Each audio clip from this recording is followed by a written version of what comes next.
Good morning. तो आज ये हमारे हिस्ट्री बुक का चैप्टर 2 का लास्ट पार्ट होने वाला है।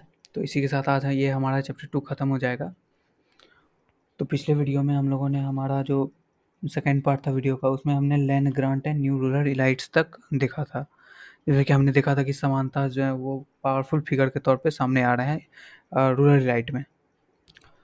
तो आज हम लोग अपना अगला पार्ट देखेंगे जो है टाउन्स एंड ट्रेड्स। तो इसमें सबसे पहला हमारा new cities.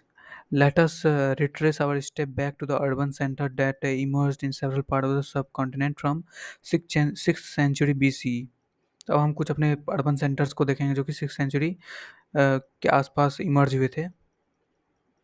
As we have seen many of these we are capital of Mahajanapadas, क्योंकि ज़्यादातर जो जगह हैं वो कैपिटल होते थे महाजनपदास के। Virtually all major towns were located along the route of communication.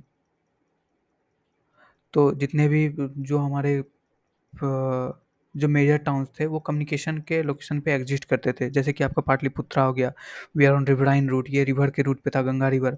Others such as Ujjaini we are long distance straight route, and yet another such as Puhar we are near the coast from where sea route began. अब Puhar near, आपको map में मैं दिखाता हूँ, map में आपको अच्छे समझ में आएगा। जैसे कि ये पाटलिपुत्रा है, ये उज्जैन, ये लॉन्ग डिस्टेंस ट्रेड रूट के लिए यूज़ हो रहा था। तो आप देख रहे हो जितने मेजर सिटीज़ हैं, ये एक टाइप का कम्युनिकेशन चैनल बना रहे हैं ट्रेड के लिए।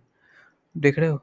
इस तरह से कम्युनिकेशन चैनल हो सकता है बनता हो। तक्षशिला जो कि हमारा वो लॉन्ग डिस्टेंस ट्रेड रूट था। और ये जो अभी पुहर की बात की गई, ये एक कोस्ट के तौर पे सामने आ रहा है, जो कि कोस्टल टाउन है, तो ये हमारा ट्रेड के लिए तो इम्पोर्टेंट होगा ही। और आगे एक मथुरा की भी बात कीजिएगा, मथुरा आप देख लो कहाँ पर, ये इसको एक ब्रेस्लिंग सेंटर कहा जाता था, ट्रेड का कमर्शियल सेंटर कहा जाता, ब्रेस्लिंग centre of commercial culture and political activity. Political activity, commercial यानी कि पैसे का लेन देन, और कल्चरली ये बहुत ही पूजा पाठ, जब देख रहे हो ना यहाँ पे मंदिर अभी भी है, तो उस हिसाब से ये बहुत ही ब्रेस्लिंग सेंटर उस टाइम में हुआ करता था। और ये पाटलिपुत्रा का, ये आप ओल्ड पाटलिपुत्रा देख रहे हो, ये रिवराइन रूट पे था। ये वाला पाटलिपुत्रा का सीन है और ये वाला मथुरा का सीन है आपका। पुहर तो नियर द कोस्ट था ही। और अब इसके आगे यदि देखें तो ये आप देख लो, ये एक पिक्चर दी हुई है, the gift of an image, this is a part of image from Mathura. तो ये हमें मथुरा से देखने को मिली है। तो इसमें क्या है, on the pedestal pedestal is a Prakrit inscription mention that the women, इसमें एक वुमेन का नाम मेंशन है नागाप्रिया, और एक पुरुष का नाम मेंशन है धर्मा का। तो ये पति पत्नी यहाँ actually install this in image in shrine. तो ये श्राइन एक मंदिर में ये हमें मिला हुआ है। तो पेडल स्टल क्या होता है ना, पीडी स्टल, ये जिसपे कुर्सी जिसपे बैठे हुए हैं ना ये, तो इसको पेडस्टल कहा है। तो इसी पे ये जो इस जगह है, तो इसके कुछ इंस्क्रिप्शन हमें देखने को मिले हुए हैं, इस जगह और इस जगह। तो यहाँ पर क्या है ना, एक एक औरत की नाम हमें मिली है, एक महिला की नाम देखने के लिए मिली है, और एक पुरुष की नाम देखने के लिए मिली है, और दोनों पति पत्नी थे। तो इन्होंने क्या किया होगा, इन्होंने गिफ्ट किया होगा श्राइन सेंटर्स में, तो उसकी वजह से इनका वहाँ पर नाम मेंशन है। वो आज के भी टाइम में यदि आप मंदिर में जाओगे, मान लो किसी ने कोई दरवाज़ा वहाँ पे दान किया है, तो उस दरवाज़ा के कहीं पे भी कोने में या नीचे में वो अपना नाम मेंशन कराते हैं कि श्रीमती इसके द्वारा, श्रीमान इसके द्वारा ये दान किया गया है। तो उसी टाइम में उस टाइम पर भी ये कंसेप्ट चलता था, जो कि आज तक चलता आ रहा है, उसमें कोई नई चीज़ नहीं है। तो ये आपने देख लिया। अब हम अपना अगला देखेंगे, urban population, elites and craft person. तो we have seen that kings and ruling elite lived in fortified city, kings तो फोर्टिफाइड सिटीज़ में ही रहते थे। Although it is difficult to conduct extensive investigation at the most of the site because people live in this area even today.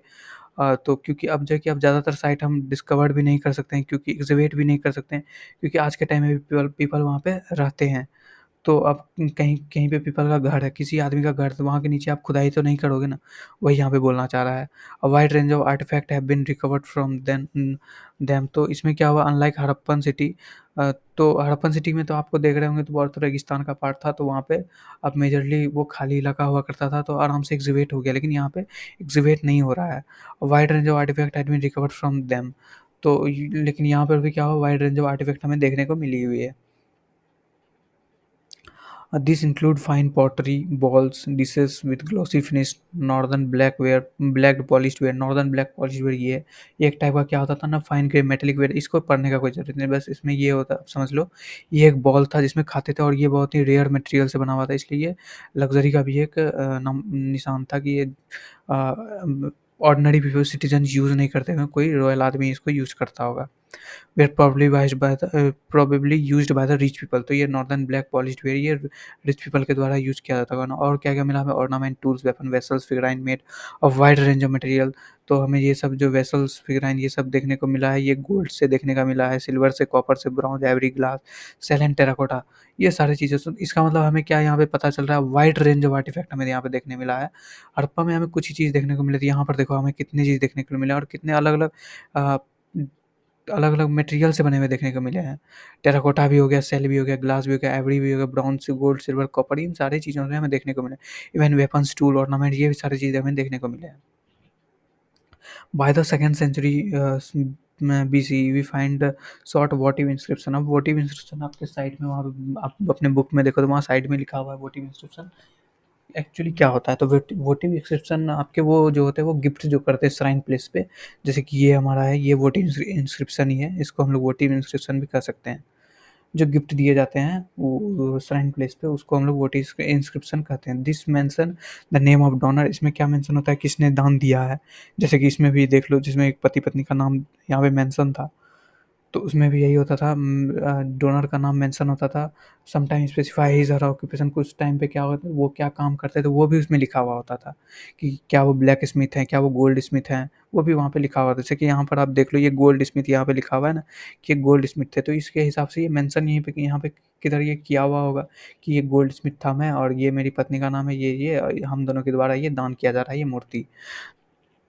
तो ये यहीं पे, यहाँ पे ये भी बोला जा रहा है, ऑक्यूपेशन में बताते थे। They tell us about people who lived in town, washing, folk weaver, scribes, carpenter, पॉलिस्ट।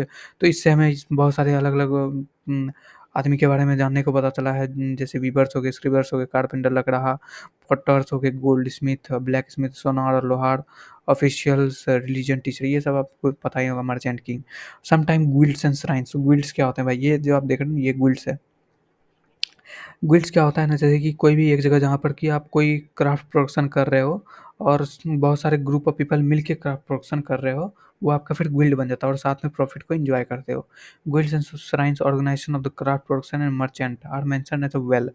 This will probably produce raw material, regulate production and marketed the finish product. तो यही होता था, यहाँ पे रॉ मटेरियल को प्रोडक्शन करते थे और फिर उसको मार्केट में फिनिश प्रोडक्ट को जाके बेच देते थे और प्रॉफिट आपस में बांट भी लेते थे। It is likely that craft production use a range of iron tool to meet the growing demand of the urban elite. तो अर्बन एलाइट का जैसे डिमांड बढ़ा होगा, उस हिसाब से क्राफ्ट पर्सन जो है वो आयरन का यूज़ भी बढ़ाए होंगे टाइम टू टाइम।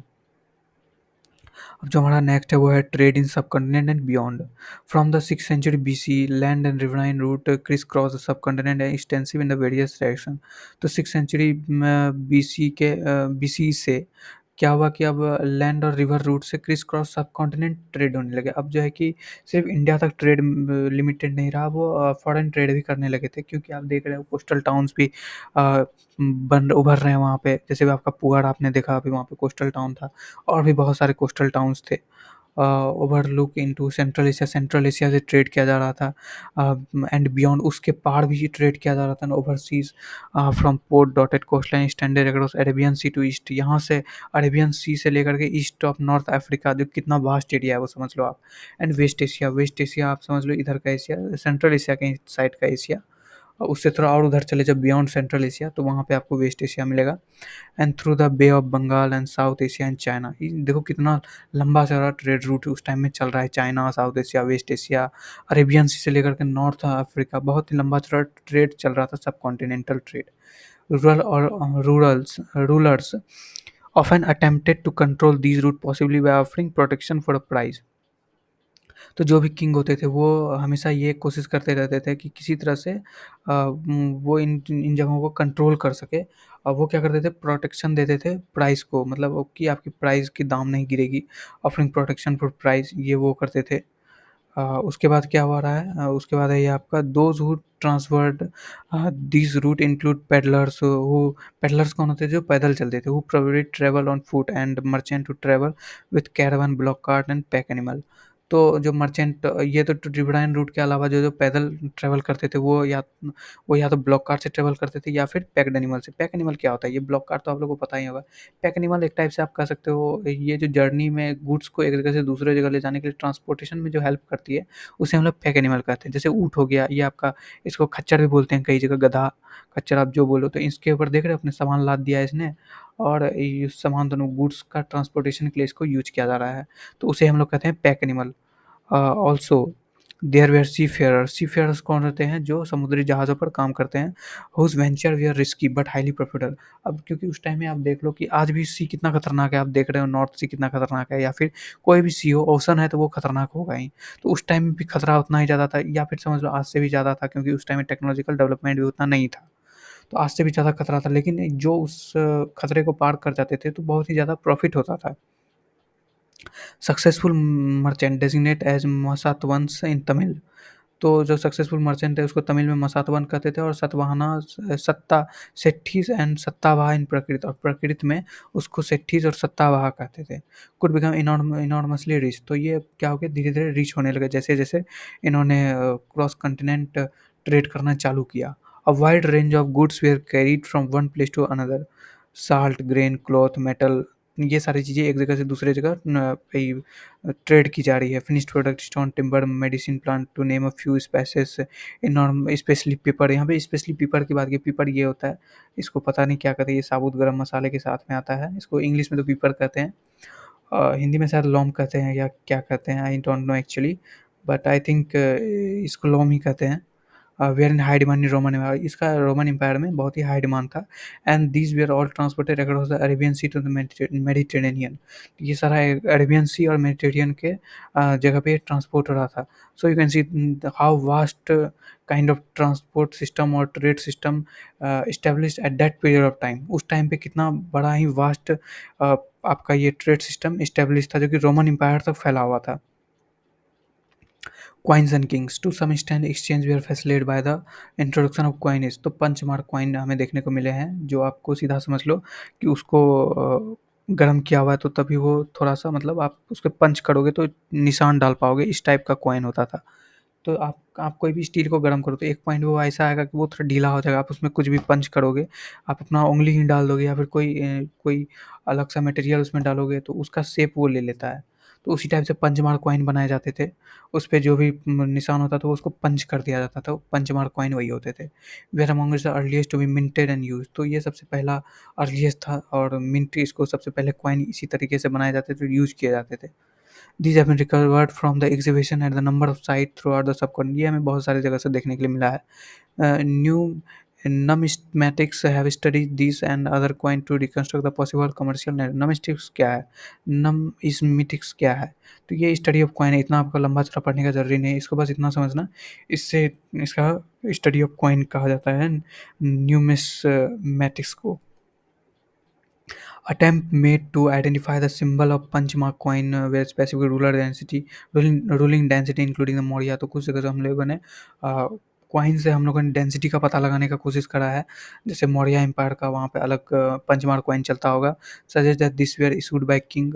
तो ये इससे हमें ये पता चलता था कि ये जो है किंग के द्वारा ही इशू किए जाते थे, कोई ऑर्डिनरी पीपल तो बनाएगा नहीं भाई कॉइन। ये तो ऑब्वियसली सीधी सी बात है कि किंग ही बनाएगा और वो ही रेगुलेट करेगा और यूज होगा वही, क्योंकि मिंट भी वही करेगा। It is also likely that merchant, bankers and town people issued some of these coin। हाँ, तो ये तो सही बात है कि मर्चेंट, बैंकर, टाउनशिप इशूड, ये सारे कॉइन तो इन्हीं लोगों के पास आएंगे, और जो कॉमन ऑर्डिनरी पीपल होंगे उनके पास आएंगे। The first coin to be bear the name of the image of ruler were issued by the Indo Greek. तो इंडो ग्रीक से हमें सबसे पहला पंचमार्क कॉइन देखने को मिला हुआ है। फर्स्ट कॉइन वहाँ से हमें इंडो ग्रीक से देखने को मिला है। Who establish control over northern western part of the subcontinent second century BC। जो कि हमारे नॉर्थ वेस्टर्न पार्ट पे इस्टेब्लिश था सेकेंड सेंचुरी BCE में। तो ये जो फिगर आप देख रहे हो, punch mark coins were named because symbol were on the punch mark stamped onto the metal surface. तो वही है, मेटल सरफेस पे पंच कर दिया जाता था कॉइन, किसी भी शेप को। तो ये यहूदिया कॉइन, आपको इसके बारे में मैं थोड़ा सा डीपली आगे बताऊंगा। तो आप देखो यहाँ पे the first gold coin were issued by the Kushana. तो कुशाना से सबसे पहला हमें गोल्ड कॉइन देखने को मिला है। कुशाना तो आप लोगों ने पिछला वीडियो अगर देखा होगा तो वो अपने आप को देव लाइक भगवान की तरह वो अपने आप को दिखाते थे, वो अपने आप को दिति की तरह मानते थे, मतलब पूजनीय अपने आप को मानते थे। तो उनका थोड़ा सा रॉयल्टी था, तो वो जो है अपना सिक्का वो भी सोने का ही बनवाते थे वो। These were virtually identical in the weight in those issued by the contemporary Roman Empire, and the Parthian ruler of Iran have been found at several sites in North India and Central Asia. तो हमें जो अ, ये हमारा Roman empire से भी कुछ same coin मिले हैं गोल्ड के, जो कुशाना रूलर ने इशूड किए थे। सेम हमें ईरान से भी देखने को मिले हैं, सेंट्रल एशिया के पार्ट से भी देखने को मिले हैं, जो हमारे कुशानास ने इम्प्लीमेंट करा था वो हमें इन सब जगहों पर देखने को मिल रहा है। तो ट्रेड तो होता होगा भाई, ये तो सीधी सी बात है।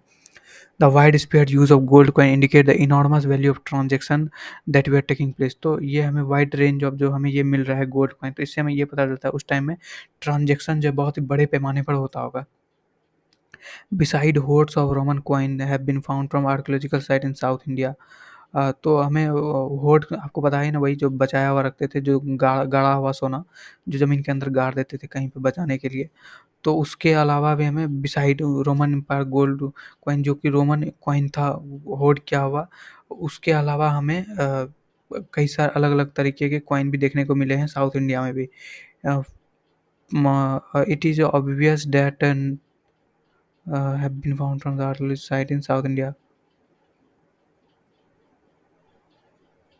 It is obvious that network of trade we are not confined with political boundary. तो इससे हमें ये पता चला उस टाइम में जो है नेटवर्क ऑफ ट्रेड कोई पॉलिटिकल बाउंड्री से बाउंडेशन नहीं था। जैसे कि आज तो आप देख रहे हो कितने सारे बाउंड्रीज हैं, आपको किसी और स्टेट से ट्रेड करना है या फिर किसी और कॉन्टिनेंट से ट्रेड करना है तो आपको टैरिफ देने पड़ते हैं। जिस तरह की आज अमेरिका हम लोगों पर टैरिफ इम्पोज किया है ना, कुछ नया उसका नियम कानून आया है, तो उसी तरह से आज का ऐसा कोई वहाँ पे सीन नहीं था, वो लोग फ्रीली ट्रेड करते थे आपस में।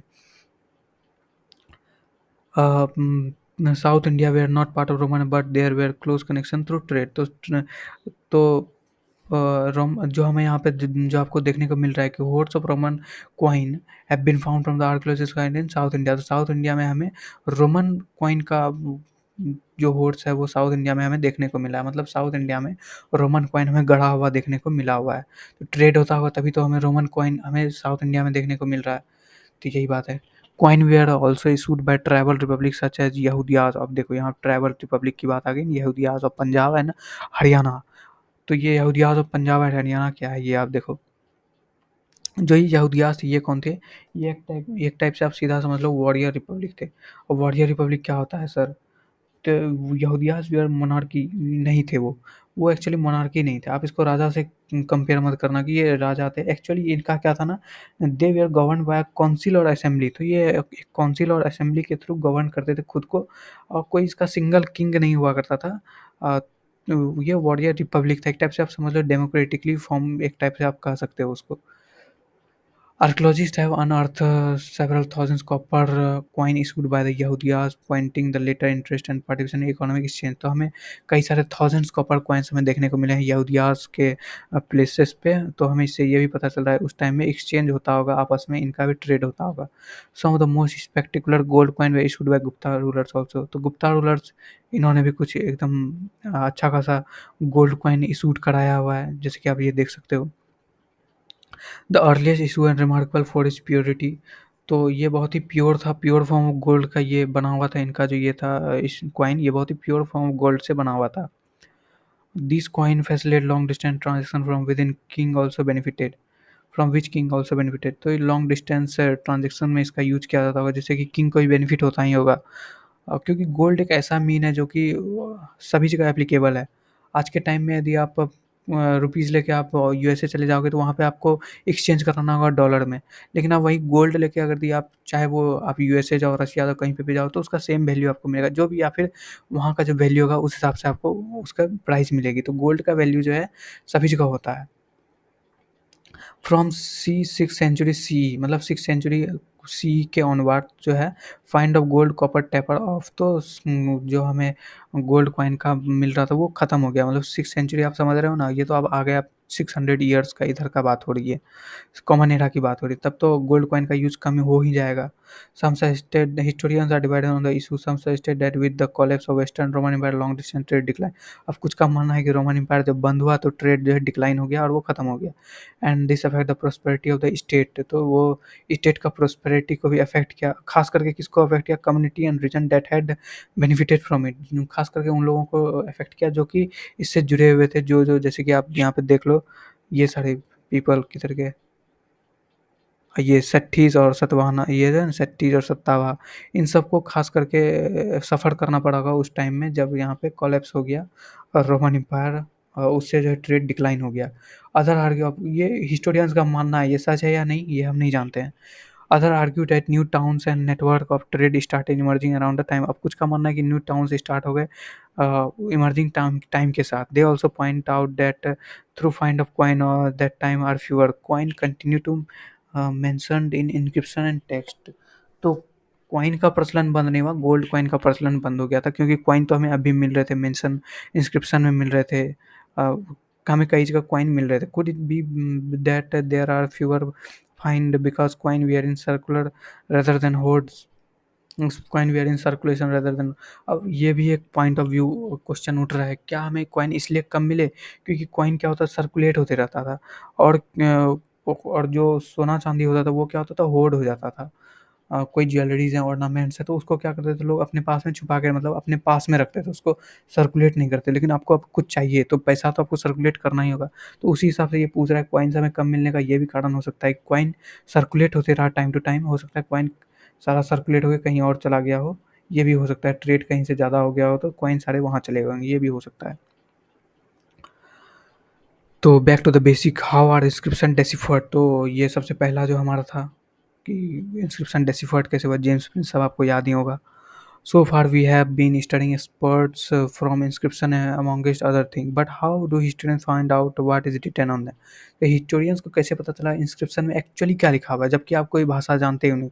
मान लो आप आज यहाँ बैठे हो और आपको एक चाइनीज़ भाषा हमने लिख के दे दिया और आपको बोला कि अब आप पढ़ के बताओ यहाँ क्या लिखा हुआ है, तो आपको डेसिफर्ड करोगे उसे, किस तरह से करोगे? लेकिन यही तो चीज़ है ना, क्वेश्चन कैसे करोगे? तो इस टाइम में भी यही पूछा जा रहा है, उन लोगों ने आके डेसिफर्ड करा कैसे? आप कैसे करोगे? एक बार आप खुद में सोचो कि आप कैसे डेसिफर्ड करोगे? सोचना, यदि मौका मिले तो ज़रूर सोचना। ऐसे मैं बता रहा हूँ यहाँ पे किस तरीके से इन लोगों ने डेसिफर्ड किया था। तो डेसिफरिंग ब्राह्मी, तो ब्राह्मी को कैसे डेसिफर्ड किया? Most script used in modern Indian language are derived from Brahmi. तो देखो मॉडर्न इंडियन लैंग्वेज जो है ज़्यादातर वो ब्राह्मी से ही डिस्क्राइब्ड हुए हैं। The script used in most Ashokan inscription, तो अशोकन इंस्क्रिप्शन में ह्यूजली जो है ब्राह्मी स्क्रिप्ट का ही यूज हो रहा है। From the late 18th century European scholar aided by Indian pandit work backward for the contemporary Bengali and Devanagari. तो क्या हो रहा था ना, अब जो 18th सेंचुरी में, लेट 18th सेंचुरी में क्या कर रहे थे, यूरोपियन स्कॉलर जो इंडियन पंडित का हेल्प ले रहे थे ये आपका लैंग्वेज को समझने के लिए। वो फ्रॉम कंटेम्प्रेरी बंगाली, नया बंगाली और देवनागरी भाषा, the script use in write to Hindi manuscript comparing their letter with older specimen. तो इससे क्या कर रहे थे ना, वो इस लैंग्वेज को कंपेयर कर रहे थे वो पिछले ब्राह्मी लैंग्वेज से, जो आज की देवनागरी थी, 18th सेंचुरी की देवनागरी और बंगाली थी, उससे कंपेयर कर रहे थे उसको। किसको? वो ब्राह्मी को, और with the help of pandit, Indian pandit की हेल्प से कर रहे थे। Scholars who studied early inscriptions sometimes assume these were in Sanskrit, although the earliest inscription were in fact in Prakrit। तो scholars का ये मानना था कि जो early inscription थी वो ज़्यादातर संस्कृत में ही थी। although the earliest inscription, जो हमें सबसे पुरानी inscription मिली है वो हमें प्राकृत लैंग्वेज में देखने को मिली है। It was only after a decade of painstaking investigation by several epigraphists that Prince was able to decipher Ashoka Brahmi in 1838। तो बहुत सारे परेशानियों के बाद, बहुत सारे इन्वेस्टिगेशन करने के बाद कुछ एपिग्राफिस्ट जैसे कि जेम्स प्रिंसप ने ब्राह्मी लैंग्वेज को, अशोकन ब्राह्मी लैंग्वेज को डेसिफर किया 1838 में। ये आप याद रखना, एमसीक्यू में इंपॉर्टेंट है, या फिर हो सकता है आपको सब्जेक्टिव क्वेश्चन भी आता है उसमें भी आपको इंपॉर्टेंट है। ये डेट लिखोगे तो ज़्यादा मार्क्स आएंगे आपकी, तो टीचर को ये लगता है कि आप जानते हो इसके बारे में। तो 1838 में ब्राह्मी भाषा डेसिफर्ड हुई थी, ये आपको याद रखना। और किसने किया था? जेम्स प्रिंसप ने किया था। तो ये आप फोटो देख रहे हो, अशोकन ब्राह्मी विद देवनागरी, इसको कंपेयर कर रहा था। तो उस टाइम पंडित का हेल्प लेके इस टाइप से कंपेयर, जैसे क को इस तरह लिखा जाता था ब्राह्मी में, च को इस तरह लिखा जाता था, ढ को इस तरह लिखा जाता था, द को इस तरह लिखा जाता था, उसी तरह ये सारा लिखा हुआ है। हाउ खरस्ती वेयर, अब हमने ब्राह्मी को तो डेसिफर्ड कर लिया, यहाँ पे हमने ब्राह्मी को डेसिफर्ड किया, लेकिन और एक भाषा जो थी खरोस्ती, तो उसको कैसे डेसिफर्ड किया? The story of decipherment of Kharosthi, the script use in inscription in the north west different. तो इसके पीछे भी एक छोटी सी कहानी है। इसके पीछे कहानी क्या है ना, कि this coin contain the name of king written in Greek and Kharosthi script. तो इस कॉइन में क्या हो रहा था, कुछ कॉइन में जो इंडो ग्रीक के कॉइन थे उसमें जो किंग के नाम लिखे हुए थे वो ग्रीक में लिखे हुए थे और खरोस्ती में लिखे हुए थे। इसका मतलब ये है कि ग्रीक्स और खरोस्ती एक ही टाइम पीरियड के आदमी होंगे, और वो दोनों का जो भाषा वो भी आपस में ट्रांसफ़र होता होगा। तो उसमें एक छोटी सी कहानी क्या है, European scholar who could read the former compare the latter. तो उन्होंने क्या किया ना, कंपेयर करना स्टार्ट करा लेटर को, जो कि जैसे मान लो किसी को ग्रीक पढ़ने आता होगा तो उससे वो उन्होंने एज्यूम कर करके खरोस्ती को डेसिफर्ड किया। अब कैसे किया ये मैं आपको एग्जांपल के थ्रू बताता हूँ। For instance the symbol of from A, तो ए का सिंबल हमें कैसे पता चलेगा खरोस्ती में, could be found by both script of writing names such as Apollodotus. तो एक छोटा सा एग्जांपल ये देख रहे हो, अपोलोडोटस लिखा हुआ है इंग्लिश में, ठीक है। अब इसको आपको ये मैंने दे दिया और आपको बोला कि अब डेसिफर्ड करो, आप ग्रीक लैंग्वेज का लेटर डेसिफर्ड करो। तो आप क्या करोगे, यहाँ पे देख रहे हो ए, तो आप यहाँ पे भी देख रहे हो ए, तो आप कहोगे कि यार अपोलोडोटस यहाँ पे लिखा हुआ है, ये भी ए है। अपोलोडोटस तो अ से ही शुरू होगा ना, ए से ही शुरू होगा, चाहे वो ग्रीक हो या इंग्लिश हो या हिंदी हो, तो ए से ही शुरू होगा। तो इसको मान लिया इन्होंने कि ये ए है। उसके बाद पी को इस तरह, उसके ए के बाद पी आएगा, तो इसने यहाँ पे पी, ये पाई के ऐसा बना हुआ है कुछ, तो इसको मान लिया हमने ये कि ये पी होगा। उसके बाद ओ ही लिखा हुआ है। यहाँ पे दो सिमिलर टाइप के एल यहाँ पे देखने को मिल रहे हैं, यहाँ पे भी दो सिमिलर टाइप के देखने को मिल रहे हैं। तो इससे हमें ये पता चल गया कि ये जो लेटर है ये एल होगा उस टाइम का। एस यहाँ पे लास्ट में ऐसे लिखा हुआ है, यहाँ पर ऐसे, तो हमें ये पता चल जाएगा कि ये ऐसा है। इसी तरीके से करके उन्होंने खरोस्ती को डेसिफर्ड किया इसी तरह का। With Prinsep identifying the language of Kharosthi inscription as Prakrit become possible to read longer inscription as well. अब प्रिंसेप ने जब लैंग्वेज को आइडेंटिफाई, खरोस्ती इंस्क्रिप्शन को आइडेंटिफाई किया as Prakrit, it become possible to read longer description. तो लॉन्गर इंस्क्रिप्शन को भी अब रीड करना पॉसिबल था। जब उन्हें लेटर पता चल गया तो अब वो लॉन्गर इंस्क्रिप्शन को ही रीड कर ही लेंगे आराम से। historical evidence from inscription to find out how epigraphists and historians no, कहाँ पर था मैं, epigraphy and historian well let us look at the Ashokan inscription more closely। तो अशोका इंस्क्रिप्शन को मोर क्लोजली देखेंगे। इसमें ज़्यादा कुछ आपका है नहीं, जैसे कि मेंशन है इसमें अशोका का नाम, इसमें बस ये छोटी सी चीज़ दी हुई है, जैसे कि देवनम प्रिया आपने पहले भी देखा था, पियादासी। जैसे कि हमें प्रेजेंट टू बी होल्डर, देवनम प्रिया का मतलब होता है beloved of the God, God का प्यारा, भगवान को प्यारा। और फिर भगवान का प्यारा, और पियादासी का मतलब जो बहुत ही प्लेजेंट हो और सबको एक साथ रखता हो। तो ये अशोका के लिए यूज किया जाता था, नेम अशोका मेंशन इस नाम इंस्क्रिप्शन, तो अशोका का नाम इसमें मेंशन होता था। After examine all this all finding that matches the term of context, style, language, and the paleography and epigraphist had concluded that they were issued by the same ruler। तो paleography क्या होता है ना, studying of ancient writing, जो ancient writing का study करते हैं उनको पैलियोग्राफी। एपिग्राफी आपको पता ही, जो इंस्क्रिप्शन की स्टडी करते हैं। तो इन्होंने इन सारे फाइंडिंग्स को देखते हुए, इंस्क्रिप्शन की फाइंडिंग को देखते हुए, उसको स्टाइल को देखते हुए, उसके कंटेंट को देखते हुए वहाँ के रूलर के बारे में पता किया। अ, यहाँ के स्टाइल्स सबके बारे में जानते हुए, जैसे कि अब अशोका का स्टाइल कुछ और था लिखने का, वो आपको जहाँ-जहाँ उस स्टाइल से देखने को मिल रहा है लिखने का, तो आप समझ जाओगे वो अशोकन इंस्क्रिप्शन है। तो वो इन पैलेलियोग्राफी और एपिग्राफिस्ट का काम वही था।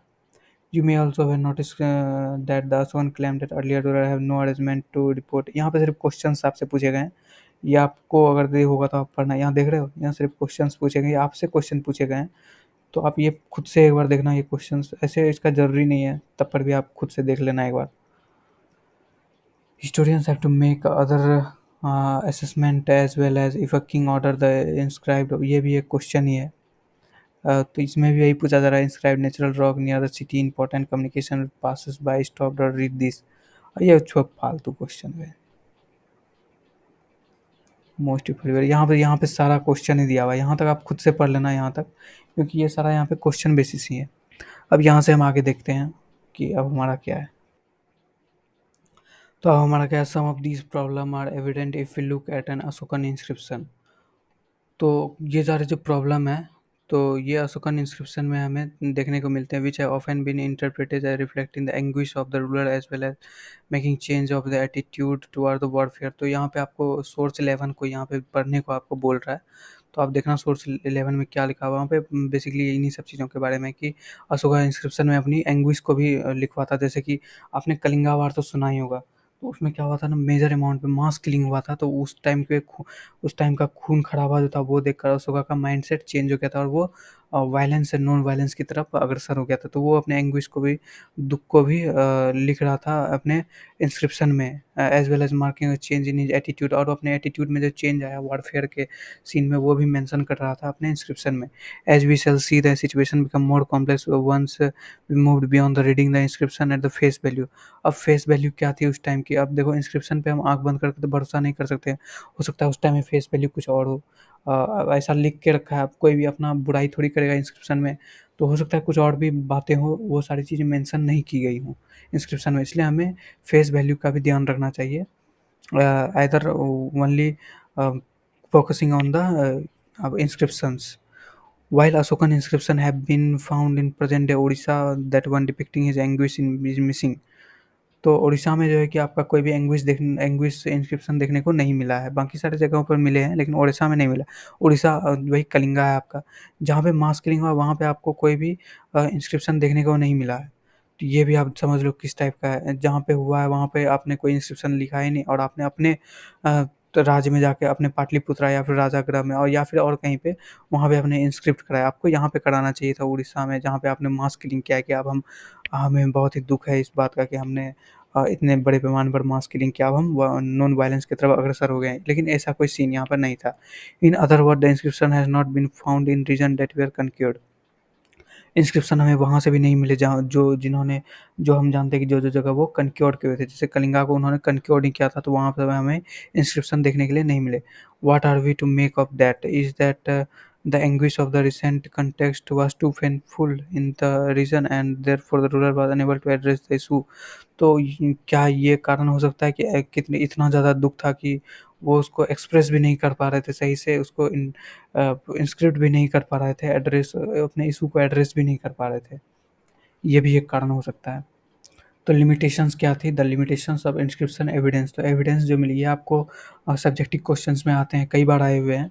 तो ये आप देख लेना अच्छे से कि उस टाइम में क्या-क्या हमारे पास लिमिटेशंस है, क्या कमियाँ हैं हमारे पास इंस्क्रिप्शन एविडेंस में। तो इसमें क्या है? सबसे पहले तो by now it is probably evident that the limits with epigraphy can reveal sometime there are technical limitation में क्या थी? लेटर्स आर फैंटली इनग्रेव्ड, बहुत ही छोटे-छोटे अक्षरों में उसमें इनग्रेव्ड किया जाता था। And thus reconstruction and uncertain. Also inscription में भी डैमेज्ड और लेटर मिसिंग, कुछ इंस्क्रिप्शन डैमेज हो गए और लेटर्स उसके मिसिंग हो गए। Beside it is not always easy to sure about the exact meaning of the word used in inscription. तो कुछ टाइम क्या हो रहा है कि एग्जैक्ट मीनिंग भी आपको सही से पता नहीं चल रहा है। आपने डेसिफर तो कर लिया, चलो आपको अच्छी बात है कि आपने ब्राह्मी और खरौस्ती डेसिफर कर लिया। लेकिन हो सकता है कि यहाँ पर कुछ वर्ड ऐसे हो जैसे कि यू हो, इसको यहाँ पर पहले लिखा गया हो। जैसे आप हिंदी से इसको कंपेयर करने लगोगे। अब ये इंग्लिश को आप हिंदी में यहाँ पे लिख लो अपोलो डॉटर्स, आप उससे उसको कंपेयर करोगे, वो कभी कंपेयर होगा?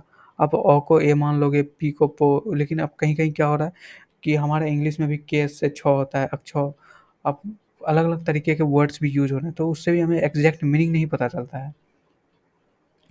ये भी एक प्रॉब्लम था। सम ऑफ विच में स्पेसिफिक और particular place. If you go through an epigraphical journey you will realise that scholars are continuously debating and discussing alternative way of reading inscription.